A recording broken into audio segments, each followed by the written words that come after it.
About a year ago, I got into pinball. It's not my biggest interest, but I can spend over an hour playing a good table. Pokemon Pinball Ruby and Sapphire in particular is the game that got me into the genre, and it led me to look into the Game Boy family's library for more pinball games. Beginning with the original Game Boy, I found 7 original pinball games, plus a compilation of 2 of those titles.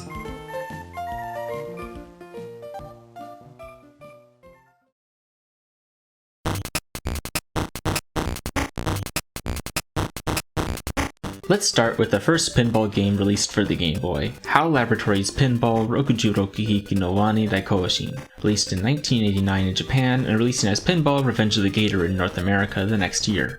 Despite being the first, it's one of my favorites. It features a single alligator-themed table with 4 tiers, which the game separates into static screens. These screens have plenty of bumpers and targets, with ways to enable kickback, ascend to the screen above you, and even gain extra balls. There's also 3 bonus stages you can enter via specific holes. Bonus Stage 1 is similar to Breakout, having you break blocks underneath an alligator to allow it to fall down. Hit the falling gator with the ball to get some points. Bonus Stage 2 has you hitting 5 eggs repeatedly to hatch some winged alligators. Bonus Stage 3 has you launching the ball over a ring of holes, prompting alligators to pop out. Hit them before they go back in for some more points. The controls seem to have set the standard for future games, having A and B control the right flipper as well as the plunger, and having the D-pad control the left flipper. There's notably no tilt in this game. While the more ideal directional tilt other pinball games have would be awkward on Game Boy, every other pinball game on the system has a shake feature mapped to the B button. Overall, I quite enjoy this one. The graphics are fun and cute, the music is nice though repetitive, and the difficulty isn't so hard that I constantly drain balls, but still gives a good challenge. It's certainly not easy getting to the top screen. Ultimately though, the crux of every pinball game is in the pinball physics. They don't necessarily need to be realistic, but being consistent enough to accurately aim your shots where they need to go is essential. Thankfully, this game's physics are adequate.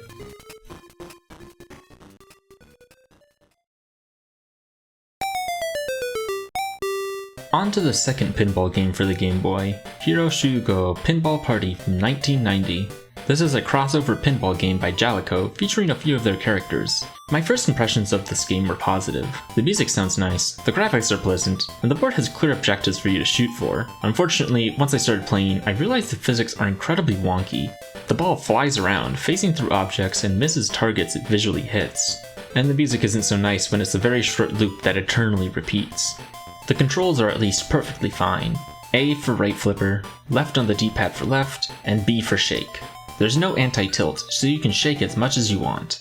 The game has 2 tables, which is a step up from Revenge of the Gator. The first table is fairly standard, featuring 3 screens with many drop targets, bumpers, and even a ball lock, which allows for multi-ball if you do it 3 times.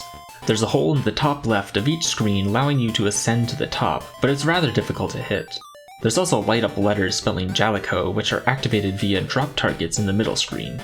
Table 2 only has 2 screens, but it makes up for it with unique features such as enemies, a mini slot machine, and mini-games. The top screen features a top hat, which has enemies coming out of it.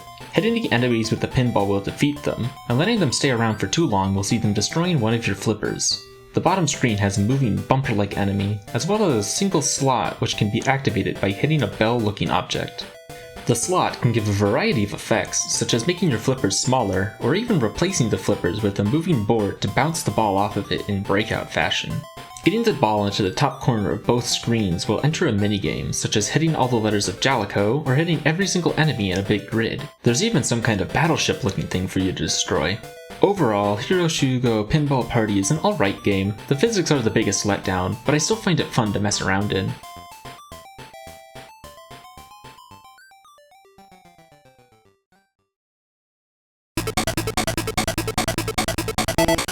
The third pinball game released for the Game Boy is another HAL Laboratory game, Kirby's Pinball Land from 1993. This is probably the most popular pinball game on the system. The controls are similar to Hero Shugo, left or down for the left flipper, A for the right flipper, and B for shake. Once again, there's no anti-tilt here, so you can shake as much as you want. It features 3 tables. Each table has 3 screens stacked vertically, with the bottom containing a warp star to the other tables, the middle containing a warp star to a minigame, and the top containing a warp star to the table's boss. Of course, each table has its unique challenges. Wispy's table has Kaboos to hit on the bottom, a slot machine in the middle, and Cappy's on top. Krako's has Scarfy on the bottom, a large Kirby who will launch you up if you get it to rain on him in the middle, and Mr. Shine and Mr. Bright are on top for you to hit. Poppy Bros has Mr. Frosty on the bottom, 2 large Kirbys exchanging food in the middle, and eggs you need to run over to hatch on top. If you beat all 3 bosses, you get a fight against King Dedede. The concept of Kirby Pinball is great, and in fact would later be done well in Mass Attack for the DS, but this game doesn't get it right for me. The main reason is that I find it really difficult to actually aim my shots properly. Kirby is rather large, making it hard to judge my shots. He also flies around the credit screen really quickly, leading to a very chaotic game. I also don't like the launching/relaunching mechanic. It's based on the end of level challenge from the main series. I didn't like it there, and I don't like it here. This game has a lot of great ideas, but it's just not for me.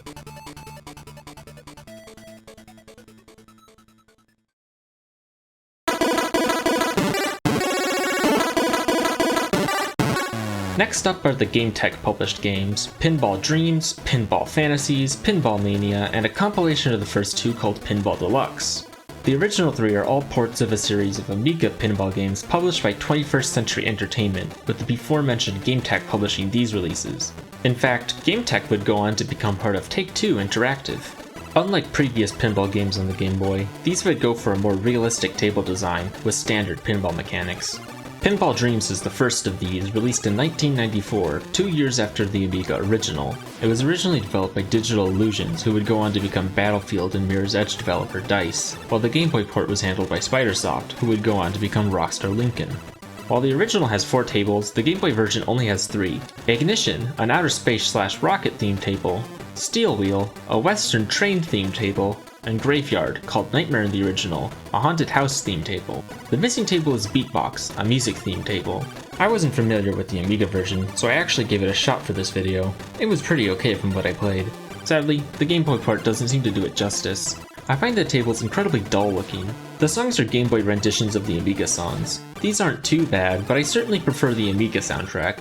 However, the thing that really lets this game down is the lackluster pinball physics. They definitely feel off, and can be rather floaty and unpredictable. When it comes to table designs, they're okay. They feature some redesigned elements compared to the Amiga version, likely to make them more playable on the Game Boy. The notable exception is the Graveyard/Nightmare table, which actually features a significantly different design with changed ramps, targets, and bumpers. Ultimately, the thing holding them back are the physics. I found it way too easy to drain balls in this game.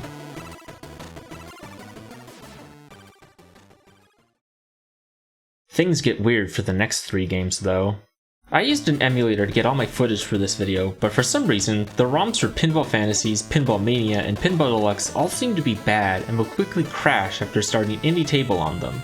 I tried every table, multiple different emulators, and lots of different ROM sources, but none worked, so I ended up buying a real copy of Pinball Fantasies online for $20. I would have done the same for Mania and Deluxe, but they seem to be obscure Europe-only releases, and I was not able to find a copy of either game for sale. Due to this, I don't have much footage of either of these games, and we'll have to talk about Mania without being able to properly play it. On to Pinball Fantasies. This game was released in 1995 and is a port of the Amiga sequel to Pinball Dreams of the same name. This port is once again handled by Spidersoft, with Digital Illusions reprising their role for the original. Unlike Pinball Dreams, Pinball Fantasies features all 4 tables from the original game. Partyland, a carnival table, Speed Devils, a car racing table, Billion Dollar Game Show, a, game show table, and Stones and Bones, a graveyard table. Unfortunately, they've all been detrimentally simplified in the Game Boy port. There's a lot of missing features, especially ramps, and not having them makes it hard to get your ball anywhere important. The game otherwise feels a lot like its predecessor, for better or worse. The graphics are similarly boring, and the songs are Game Boy versions of the Amiga originals. This time though, I find them much worse. The title screen in particular is quite awful to my ears.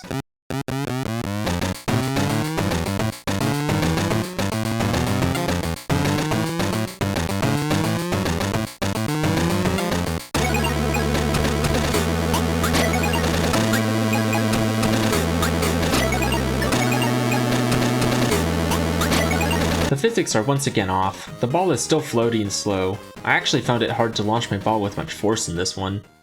Now on to the 2 pinball games I simply could not play. For Pinball Deluxe, it doesn't really matter. It's only a compilation of Pinball Dreams and Pinball Fantasies. There's no new content, so I'm not missing out on anything. For Pinball Mania, however, I am, and will only give a small overview of what's in it. Pinball Mania was released in 1995, developed once again by Spidersoft. Spidersoft also developed the Amiga original this time around, taking over for Digital Illusions. This game features all 4 tables from the original: Kickoff, a football table; Jailbreak, a prison table; Tarantula, a spider table; and Jackpot, a gambling table. Tables feature redesigns like previous games, and of course look as boring as ever. Overall, it seems that Pinball Mania suffers from the same problems the other GameTech ports do.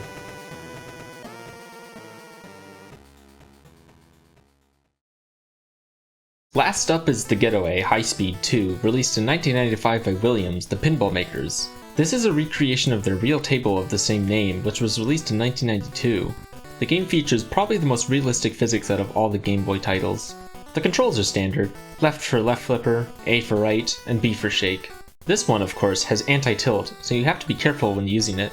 On the table, you'll find a number of ramps. Notably, there's one that leads to a loop which can send your ball through it numerous times under certain conditions. It's very satisfying to see it loop over and over.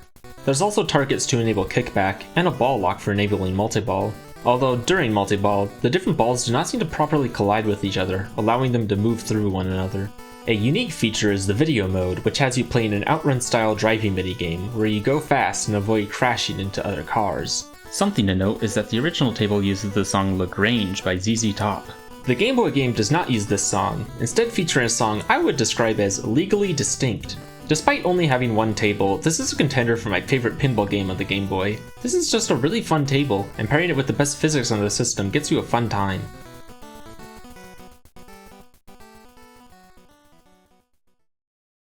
Well, there you have it, every Game Boy pinball game I can find. Something I should mention is that I did not play any of these games on the original Game Boy itself. The original Game Boy seems to have ghosting issues, which according to some then contemporary reviews I read, negatively impacted the playability of some of these games. While I did not have to deal with that, it's important to keep in mind how they were originally meant to be played.